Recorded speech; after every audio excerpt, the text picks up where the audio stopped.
hinahangaan niyo po. Meron po kami hinahangaan. Except sa magulang po.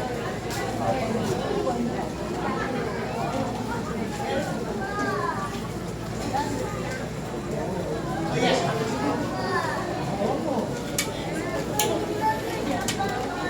Ayun na. Marian Rivera. May kahiway sa kanyang kundi. Pastor, ikaw naman. Kaya ganito po. Ano pangalan ko nila? Si Sister Evelyn.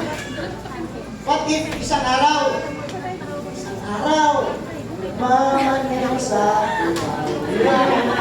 pipipip, aking Trend si Pastor, Marian Rivera, pumunta sa Hala. Ayun. Anong pakiramdam na pupunta si Marian Rivera kasama mo kumain? Roger, guwapong katulad ko. Masaya? Palagay mo masaya lang? Palagay mo pag si Evelyn kasama niya si Marian Rivera kakain sa bahay nila, magla-live yan. Magla-live yan. Totoo hindi. Or magpipicture yan. Uy, Marian Rivera, lahat ng kaibigan mo, ingit na ingit sa'yo. Kasi yung kasama mo si Marian Rivera, tama mo ba? What if yung kasama mo, kasama mo, ang ating Panginoong Diyos mismo sa atin? Sabi na, I will come with Him, eat with Him, and He with me. Grabe yan. Next po, ang sabi po dyan, habang bukas pa ang bituan. Kanina, sinasabi doon na merong door yung heart ninyo. Merong door yung pagkatao ninyo. Merong door sa loob talaga natin na ang tanging makapagbubukas niyan, hindi ang Diyos. Kahit pa ako, pastor, kahit gugulong-gulong ako dito, kahit pa lalakad ako sa hangin, nakikita niyo yung Lubis, pastor, grabe yung taon na yun, lumakad sa hangin, kahit pa ang mangyayari sa akin, kahit ganun pa ako ka-powerful, kung sarado yung heart mo, hindi maka-enter. Why? Ang tanging makapag-decide para yung heart na nasa loob, hindi lang yung basta yung physical na heart, na organs na meron tayo, kundi yung pinaka-inner being, meron kang inner being dyan, na yun, nandun nanggagaling ang desisyon, nandun nanggagaling ang pagmamahal, nandun ang pagtitiwala, nandun ang pananampalataya, na kapag binuksan yan, yung puso na yan, o yung door na yan, meron na ngayong karapatang makapasok ang Diyos. At kapag binigyan mo ng karapatan ng Diyos, na maghari dyan at makapasok dyan, diyan ngayon magsisimulang mag-change ang life mo. So hindi sa preaching mo, hindi sa sinasabi ko, kundi doon sa maging desisyon sa salita ng Diyos na iyong napapakinggan.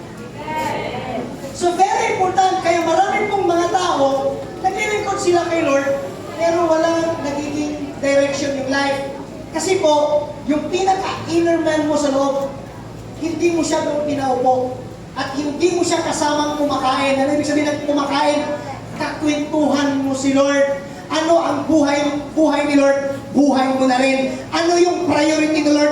Priority mo na rin. Ano yung binavalue ni Lord? Binavalue mo na rin. Mangyayari lang yan kapag binuksan mo ang puso mo.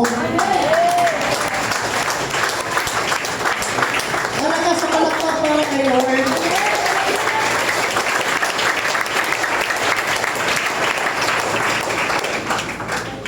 So ito po yung mga dahilan. Kung nawala tayo sa mga dahilan, kung bakit tanggapin si Jesus. Ito yung mga dahilan. Kung bakit ayaw, brother. Kung bakit ayaw tanggapin ng tao si Jesus. Ito talaga yun. Number one, takot sa pagbabago. Ayaw nila. Takot silang baguhin ng Diyos. So sabi ng 2 Corinthians chapter 5 verse 17, therefore, if anyone is in Christ, He is a new creation. The old has passed away. Behold, the new has come. May mga tao palang ganun, na kahit narinig nila ang Word of God, kahit may preaching na, kahit alam nilang may Diyos, pero takot silang baguhin, o takot silang magbago. Bakit kaya? Ano kaya ang mga dahilan bakit takot silang magbago? Ikaw, tanongin kita, takot ka bang magbago? According po sa pag-aaral, mostly sa mga tao na hindi takot sa pagbabago, sila talaga yung umaasenso. Umaangat yung life nila. Sa kwento pa lang kanina, hindi na tinignan na kanyang sarili na putol ang kanyang kamay. Hindi po ito kwento, yung kanina totoong life po yun. Ang pangalan po ng tao ngayon ay Zheng Tao from China. Sumali siya sa swimming contest. Kahit i-research siya po yan. Sumali siya sa swimming contest na meron po siyang kapansanan, putol ang kanyang isang kamay. Tapos nung sumali siya, nag-second placer po siya, yung pinalakpakan, yung binubuhan, yung binigyan na talagang grabing paganga siya, si Zheng Tao. Yung champion, hindi nila masyadong napansin. Bakit? Nagulat sila, pag-ahon ng batang yon, putol ang kanyang isang kamay. So, what does it mean? Hindi siya takot sa pagbabago. Hindi siya takot na mag-practice everyday. Hindi siya takot na sipagan at gumawa ng desisyon. Alam niyo po ba, ang makapagpipigil sa pagbabago ng tao, hindi marunong magdesisyon sa kanyang sarili. Kapag hindi ka marunong magdesisyon sa sarili mo, then ibang tao ang magdesisyon para sa'yo. Meron po ako isang young people sa church, pastora. Graduate po siya sa University of Caloocan City. May mga estudyante po ba ng University of Caloocan City? Tapos po nagkaway. Yan. UCC. Ano ba? Sa UCC. At sabi niya sa akin, pastor, graduate na po ako eh. Ano to? Dalaga siya. Nung time na yun, kasi nung nakaraang buwan, kinasal ko siya. Kinasal ko siya nung nakaraang buwan. Sabi niya, pastor, tapos na po akong mag-aaral. Tapos, anong gusto niyo sabihin sa akin? Okay lang po ba? Okay lang po ba na magtrabaho? Ito, okay lang naman. Saan ka magtrabaho? Plano ko sana sa Makati. Okay, tapos, ano gagawin mo doon ng trabaho? Kasi katapos ko parang office ad. Gusto ko mag-office. Gusto ko yung mag-apply para sa office. Sige, pero bago yan, pupukutan mo na kita. Ano ibig kong sabihin, pastor? Magagaling ko kasi siya sa Bulacan. Kasi nagagaya-gaya ko siya eh. Pukumpitan kita. Magkano ang pamasahe mo araw-araw? Ganito, pastor. Ganyan. Magkano gagastusin mo sa pagkain? Ganito po, pastor. Magkano gagastusin mo sa baon? Lahat ng magagastos mo everyday, ganito. Magkano ang matira sa'yo? Sabi niya, siguro po, pastor, around mga nasa 120 pesos na lang. Sabi niya, bakit gusto mo magtrabaho? Wala lang, gusto ko lang ma-experience. Gusto kong kumita, trabaho. Tinanong ko siya, meron ka bang business? Meron po, maliit lang. Tapos, ang kanya pong income, ang kanya pong capital, every week, nagkakapital po siya ng 5,000 pesos every week. Dahil lumapit siya sa akin at humingi ng suggestion, sabi ko sa kanya, okay lang ba mag-suggest? Sige po. Huwag kang magtrabaho.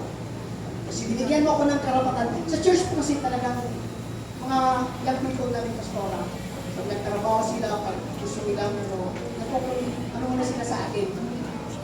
Sinasabi ko nila sa akin, binigyan ko sila ng suggestion, ng payo. Ito ang sabi ko sa kanya, huwag kang magtrabaho, yung negosyo ngayon, fokusan mo. Ito ang mga rason kung bakit ayaw kung magtrabaho ka. Una, mapapagod ka. Dahil malayo ang iyong pupuntahan, Sabi, pabiyahe ka at malilate ka pagdating ng Sunday. Ibigay ko lahat ng mga possibilities. Sabi ko sa kanya, ang biyahe mo papuntang Makati siguro mga 3 hours. Matraffic ka ba? 4 hours. Balikan, ilang oras na ang nakukonsume mo? Around 6 to 8 hours. O kung 2 hours man, 4 hours. Every day, biyahe pa lang. Magkano sahod mo? Pag simula, ganito ganyan. Minimum, magkano magiging nauwi mo? 100 pesos to 150. Yun na lang ang magiging magiging matira. Siguro around mga 3,000 to 4,000 na lang ang meron ako. Tapos, nagre-rent ako ng bahay, kuryente, tubig. Magkano na lang natira sa kanya kabuuan? Halos 75 pesos na lang sa combination namin. Grabe naman yan.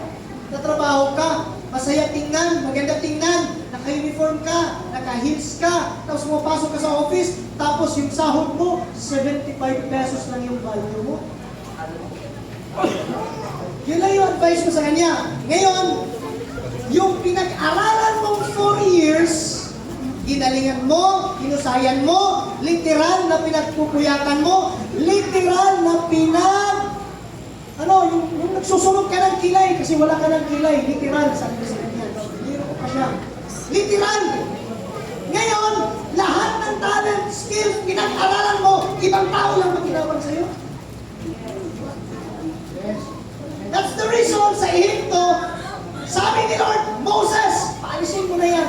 Let the people go. Bakit?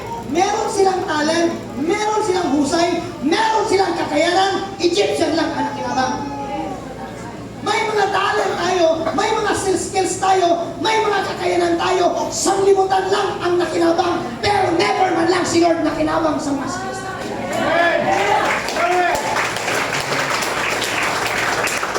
Sabi ko sa kanya, kung magtatrabaho ka, magkano ang dagdag sahod pagdating ng isang taon? Siguro maganda na yun. Maganda talaga, related ka, maganda yung kurso mo. Hindi na natin maganda yung 50,000, 100,000. O medyo maganda yung uri ng trabaho mo or yung classic skills and talent na meron ka. Sabi ko sa kanya, office, huwag kang mag-expect na sobrang laki ang sasahuran niyan. Maganda lang tingnan. Kasi nagpapabango, nag-uniform, di ba, nagkakahilig, yung mga lalaki na aboto. Pero yung value, 75 pesos lang ang inuwi. Sinupitan namin mga kapatid. Sabi ko sa kanya, yung business mo ngayon, online store siya. Lazada, Shopee, TikTok. Pukusan mo yan. Within 2 years, tingnan natin kung anong mangyari po sa iyong business. Alam niyo po, itong mga nakarang dito, mga nakarang buwan, nakausap ko siya. Sabi na, Pastor, nagkakapital na po ako ng 100,000 every week. 200,000 doon sa business ko every week. So, kita mo na. Anong nangyari sa kanyang pagbabago? Desisyon. Desisyon. Saan? Trabaho pa lang yun. Paano pa kaya kung mag-decide ka, tanggapin mo si Lord sa buhay? Yun pala yung ginawa namin. Desisyon pa lang sa trabaho niya. Desisyon pa lang sa pagtaha ng kanya pong buhay na gusto niyang tatahakin. Ano pa kaya kung lahat ng desisyon mo sa buhay, kasama mo si Lord sa pag-aaral mo, kasama mo si Lord sa trabaho mo, kasama mo ang Diyos sa negosyo mo, kasama mo ang Diyos sa pagpapalawak ng iyong kakayanan. Hindi lang naman tayo naglilingkod, hindi lalawak ang kakayanan natin. Dapat lumawak din. Lalawak ang kakayanan natin. Kung matagal ka ng Christian, dapat yung invite mo, hindi lang isa, hindi lang dalawa. Dapat yung disciple mo, hindi lang isa. Lumalawak ang kakayanan sa pag-disciple ng tao. Expand yung capacity. Bakit? Dahil yun talaga ang design ni Lord sa'yo. Genesis chapter 1, verse 28. Ang sabi ng Bible, tingnan natin. And God blessed them. The word blessed, past tense, ibig sabihin, tapos na. Sabihin mo nga sa katabi mo, tapos ka ng pinagpala. Lakasan mo. Tingnan mo siya sa kanyang mata. Sabihin mo sa kanya, pinagpala ka na. Pinagpala ka talaga. So, and God blessed them. Past tense. Tapos na. At sinabi niya sa tao, and said to them, be fruitful. Ang pagsabing fruitful, pakilakas. Lahat. Yung iba, hindi pa. Lahat. Yung iba, nakatunganga lang. Sabihin natin, fruitful. Water. Fruitful, it means production. Productive life. Productive life. Para makuha natin ang pagkakaroon ng productive life, you have to expand your capacity. Yan ang ibig sabihin nun. Kaya kahit maglingkod ka kay Lord, kahit magsisipa ka, magtaas ka ng kamay, iiyak ka, pero wala kang planong magkaroon ng productive life, mag-expand ang kakayanan, mag-expand ang capacity, mag-expand at magkaroon ng progressive life, hindi mo masasabi yan. Pero inilagay na ni Lord yan. You have to discover na meron pong inilagay si Lord deep inside of us na may potential si Lord sa loob natin. Inilagay. At pagsabi potential, meron pong dalawang magkaibigan. Yung isang tao, yung kaibigan niya, may-ari po ng isang magandang kumpanya. Tapos, isang araw,